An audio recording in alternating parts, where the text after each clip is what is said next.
बिस्मिल्लाहिर्रहमानिर्रहीम। Dear students, अस्सलाम वालेकुम। आज हम काफ़ की तख्ती लिखेंगे और काफ़ का इस्तेमाल करते हुए मुख्तलिफ़ अल्फाज को लिखेंगे, जिसके अंदर हम देखेंगे कि काफ़ शुरू में, दरमियान में और आखिर पर कैसे लिखा जाता है। सबसे पहले जो इम्पॉर्टेंट चीज़ है वो है इसकी जो काफ़ की जो कश है वो हमने कलम के साथ कैसे बनानी होती है। तो इसको आपने बागौर देखना है। इसमें सबसे पहले हमने ये देखना है कि ये जो हमने सिंगल लाइनें इस्तेमाल की हैं, इसमें हमने 8 कद का फ़ासला रखते हुए, ये देखें यहाँ तक ये क्या है, 1 2 3 4, उसके बाद ये फिर 4 कद, तो ये 8 कद का जो गैप है ये हमने देकर 2 लाइनें लगा ली हैं। अब हम क्या करेंगे कि जिस तरीके से आप अलिफ़ को बनाते हैं, ये देखिएगा कि अलिफ़ को मैं यहाँ पे पहले बनाता हूँ, थोड़ा सा आपको कॉन्सेप्ट क्लियर हो जाएगा।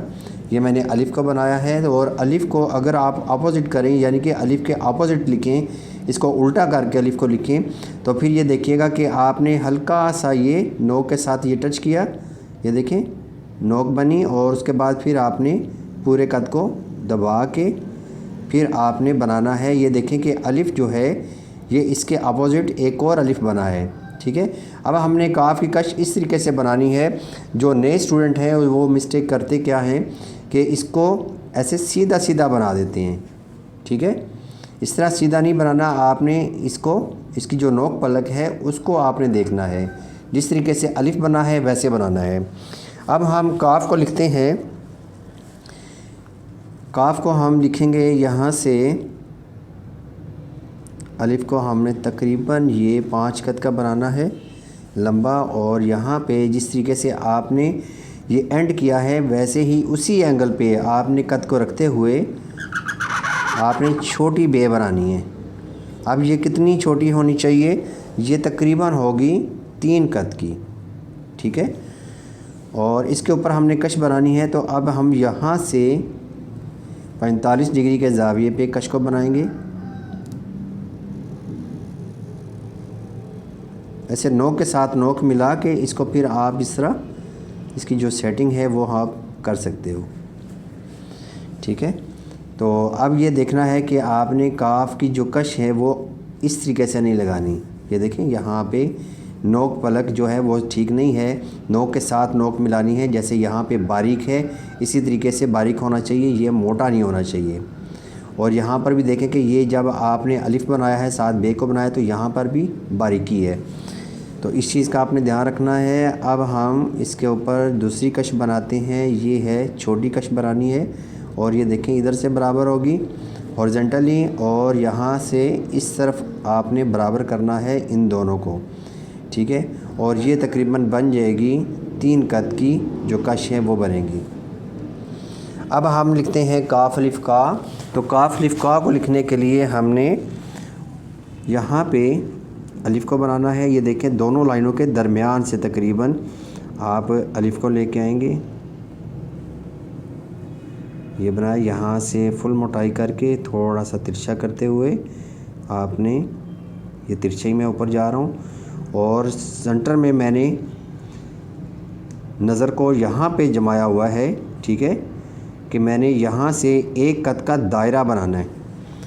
तो फिर आपका ये दायरा या काफ़ अलिफ़ का वो अच्छा लिखने होगा, इस तरीके से बनाएंगे, ठीक है। अब यहाँ पे हमने काफ़ की कश लगानी है, नोक के साथ नोक मिलाएंगे, ठीक है। गाफ़ अलिफ़ गा को लिखना हो तो ये आप छोटी कश बनाएंगे, दूसरी कश को आपने ऊपर रखना है। अब देखें कि काफ़ और बे, इसको हम कैसे लिखते हैं।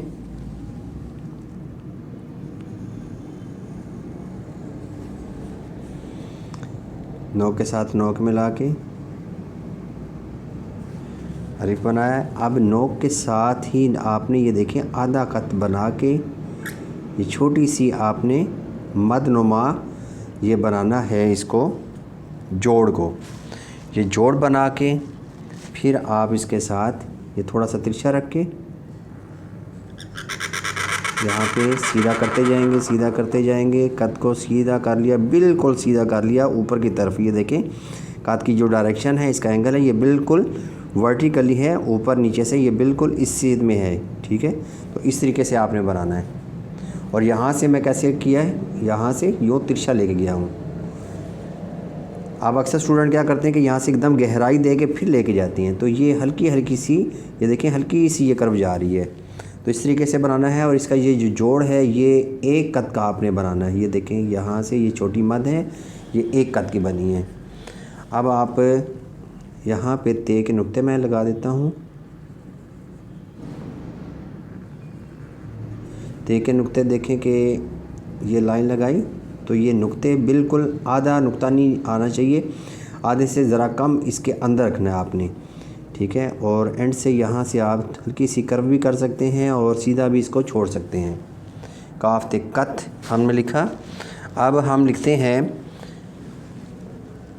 काफ और दाल को। काफ और दाल के लिए हम इसको बनाएंगे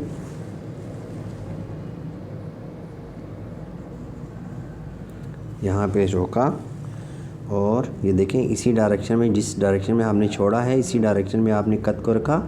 और यहाँ से ये गोलाई करते हुए, ज़्यादा आपने गोलाई नहीं देनी, बहुत बड़ा नहीं करना इसको। ठीक है, ये नोक पलक का ख्याल रखना है। और ये देखें यहाँ पे तकरीबन ये एक कत का गैप आ रहा है। ठीक है,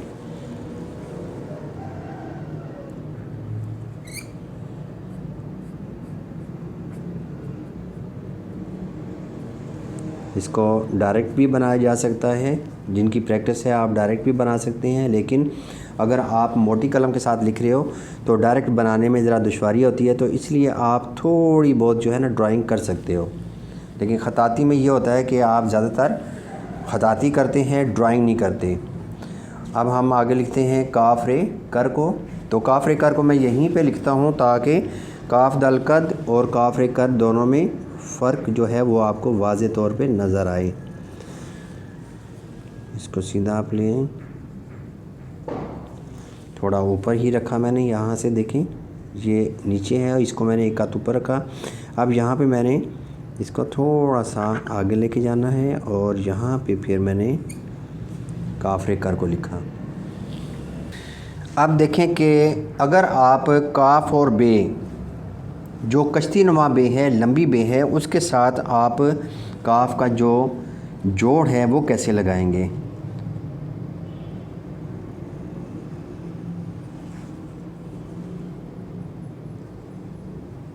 यहाँ पे ऐसे आके, तो यहाँ पे आधे कद से आपने ये वाला जोड़ लगाना है, जो मद की तरह हमने बनाया था वो नहीं लगाना। ठीक है, और ये भी एक कद में आ रहा है। ठीक है, अब हमने कश्ती नुमा जो बे है उसको लिखते हैं। सही थोड़ी सी ज़्यादा लगा लिया मैंने, ताकि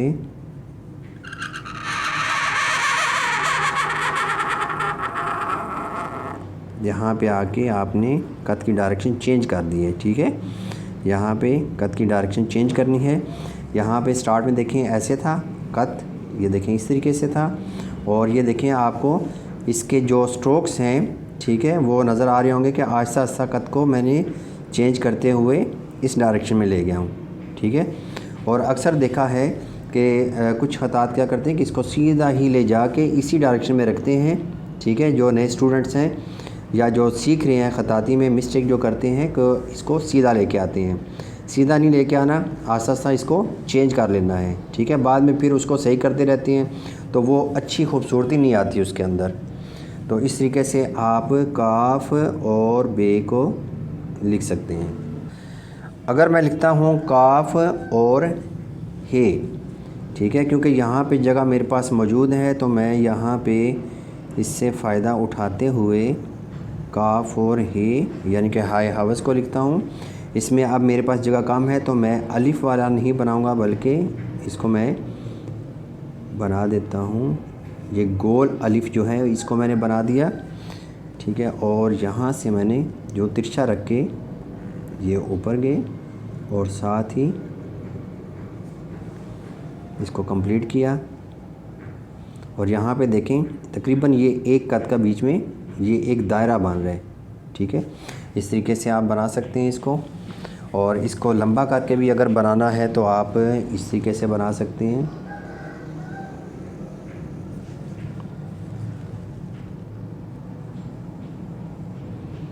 यहाँ पे रोका, यूँ थोड़ा तिरछा रखा, ऊपर जाके जो छोटी याय का यहाँ पे जो सर बनता है, यहाँ पे आपने ये उसका सर बनाना है, ठीक है। वो वाला स्ट्रोक देना है, यहाँ पे नुक्ता मुदव्वरा बन रहा है, तो ये आपने बनाना है। तो ये मामूली सी जो नोक पलक होती है, ये आप नोक की मदद से इसको सेट कर सकते हैं। तो अगर डियर स्टूडेंट्स आप काफ बे लिखा है तो बे और काफ को लिखते हैं, तो उस सूरत में हमने इसको कैसे लिखना है, ये देखें, ये हल्का सा ये टच किया और साथ ही आपने इसको ऊपर ले जाना है जी, ठीक है। अब यहाँ पे ये जो गैप है, यहाँ पे ये आपने तकरीबन पौना 1 कत रखना है, पूरा 1 कत नहीं है, पौना 1 कत है, ठीक है। और इसकी जो गहराई है बीच में, ये आधा कत है।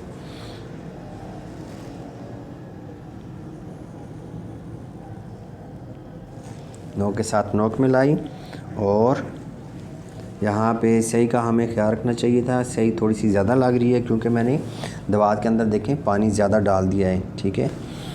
तो कोशिश करनी है कि स्याही जो है वो कम लगाएं और यहाँ पे हमने बे को लिखना है।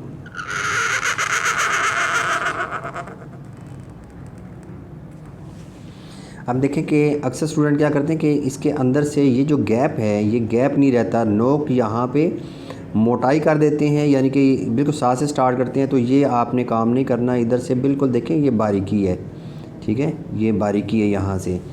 और बे जो यहाँ पे बनानी है आपने तकरीबन ये 5 कत की बनानी है, ठीक है, ये 5 कत की। और अगर आप काफ और गाफ को अकेले लिखेंगे तो फिर उस सूरत में यहाँ पे 3 कत होगा। तो डियर स्टूडेंट्स, आज के लिए इतना ही। इंशाल्लाह नई वीडियो के साथ मैं दोबारा हाज़िर होऊंगा।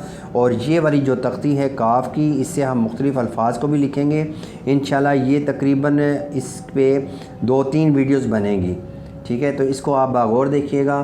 तो इंशाल्लाह नई वीडियो के साथ मैं दोबारा हाज़िर होऊंगा। इजाज़त चाहूँगा। अल्लाह हाफ़िज़, अस्सलामु अलैकुम।